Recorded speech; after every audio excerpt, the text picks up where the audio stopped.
বিসমিল্লাহির রহমানির রহিম। Jalil and Afia foundation নিবেদিত এবং পূর্ব সিলেটের multimedia online news portal the local Times এর আয়োজনে পবিত্র মাহে রমজান উপলক্ষে ধারাবাহিক আলোচনা অনুষ্ঠান রবের সেরা দান মাহে রমজান। আজকের পর্বে আমি আপনাদের সাথে আছি মাওলানা হিফজুল আমিন খান। সম্মানিত দর্শক শ্রোতা, আজকের আমার আলোচনার বিষয় হচ্ছে পবিত্র রমজানের তাৎপর্য, গুরুত্ব এবং ফজিলত। সুপ্রিয় দর্শক শ্রোতা মণ্ডলী, রমজানের গুরুত্ব সম্পর্কে আমি প্রথমে আলোকপাত করব আপনাদেরকে। রমজান শব্দ এর আরবি প্রতিশব্দ হচ্ছে সাওম। সাওম শব্দের শাব্দিক অর্থ হচ্ছে বিরত থাকা, এবং পরিভাষায় সাওম বলা হয় প্রত্যেক সজ্ঞান বালেক মুসলমান নরনারীর শুভে সাদিক থেকে সূর্যাস্ত পর্যন্ত রোজার নিয়তে পানাহার, স্ত্রী সহবাস ও রোজা ভঙ্গকারী সকল কার্যকলাপ থেকে বিরত থাকা। সুতরাং রমজান মাসের চাঁদ উদিত হলেই প্রত্যেক সুস্থ মুকিম প্রাপ্তবয়স্ক পুরুষ এবং হাজ নেফাস মুক্ত প্রাপ্ত বয়স্কা মহিলার উপর পূর্ণ রমজানের রোজা রাখা ফরজ। কোরআনে কারীমের মধ্যে এই ব্যাপারে মহান আল্লাহ তাবারক ওয়া তাআলা বলেন, ইয়া আইয়ুহাল্লাযীনা আমানু কুতিবা আলাইকুমুস সিয়ামু কামা কুতিবা আলাল লাযীনা মিন ক্বাবলিকুম লাআল্লাকুম তাত্তাকুন। হে ঈমানদারগণ, তোমাদের উপর রোজা ফরজ করা হয়েছে যেমনিভাবে তোমাদের পূর্ববর্তীগণের উপর রোজা ফরজ করা হয়েছিল, লাআল্লাকুম তাত্তাকুন, যাতে তোমরা পরহেজগার বনো, খোদাভীরু বনো। এই আয়াতের ভাষ্য দ্বারা বোঝা যাচ্ছে যে পবিত্র মাহে রমজানের রোজাটা সকলের উপর ফরজ।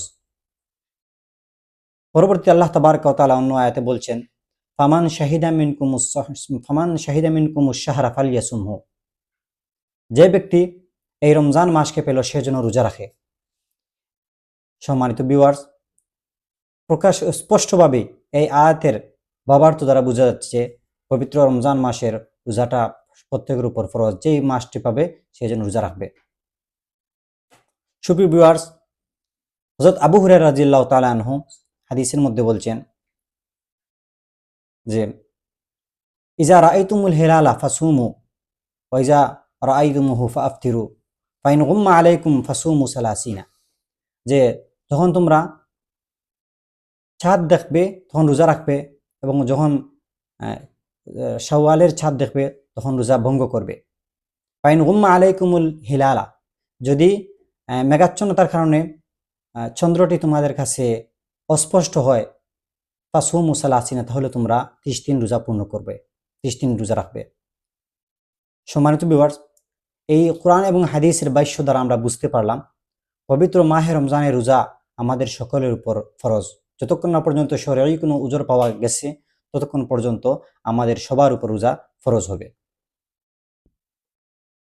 সুপ্রিয় দর্শক মণ্ডলী, এই শরীয়তের দৃষ্টিতে উজর ব্যতীত কোনো ব্যক্তি রোজাকে পরিত্যাগ করতে পারবে না, রোজাকে ভঙ্গ করতে পারবে না। এক তো হচ্ছে রোজা ইসলামের মৌলিক স্তম্ভ 5টির মধ্য থেকে 4 নম্বর স্তম্ভ। প্রথমে হচ্ছে ঈমান, তারপর হচ্ছে নামাজ, তারপর হচ্ছে যাকাত, তারপর হচ্ছে রোজা।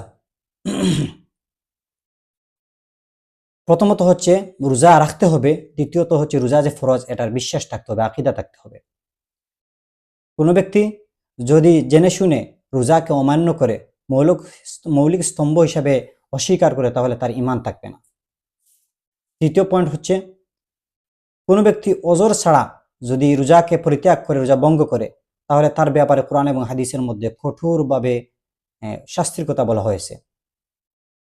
যেমন হযরত আবু উমামা রাদিয়াল্লাহু তাআলা থেকে বর্ণিত একটি হাদিসের মধ্যে রাসূল করিম সাল্লাল্লাহু আলাইহি ওয়াসাল্লাম বলেন, রাসূল সাল্লাল্লাহু আলাইহি ওয়াসাল্লাম একদা ঘুমের মধ্যে ছিলেন। স্বপ্নে দুজন ব্যক্তি নবী আলাইহিস সালাতু ওয়াস সালামকে এসে বললেন, উঠো, আমাদের সাথে চলো। তো নবী আলাইহিস সালাতু ওয়াস সালাম বললেন যে, আমি তো একটু দুর্বল শারীরিক দিক দিয়ে, যাইতে পারবো না।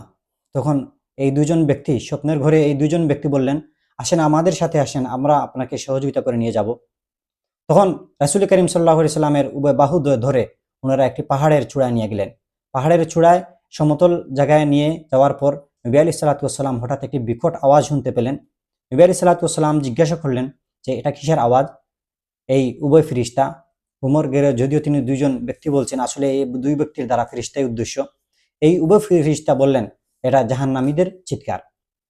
অতঃপর আরো কিছুক্ষণ হাঁটলেন, চললেন, হঠাৎ দেখতে পেলেন নবী আলাইহিস সালাতু ওয়াস সালাম যে কিছু মানুষ তাদেরকে ঝুলিয়ে, উল্টো করে ঝুলিয়ে রাখা হয়েছে, মাংসপেশির দ্বারা ঝুলিয়ে রাখা হয়েছে। নবী আলাইহিস সালাতু ওয়াস সালাম বললেন যে এরা কারা? উভয় ফেরেশতা জবাব দিলেন, এরা ওই সমস্ত লোক যারা ইফতারের সময় আসার পূর্বে তারা ইফতার করে নিয়েছে, রোজা ভঙ্গ করে নিয়েছে।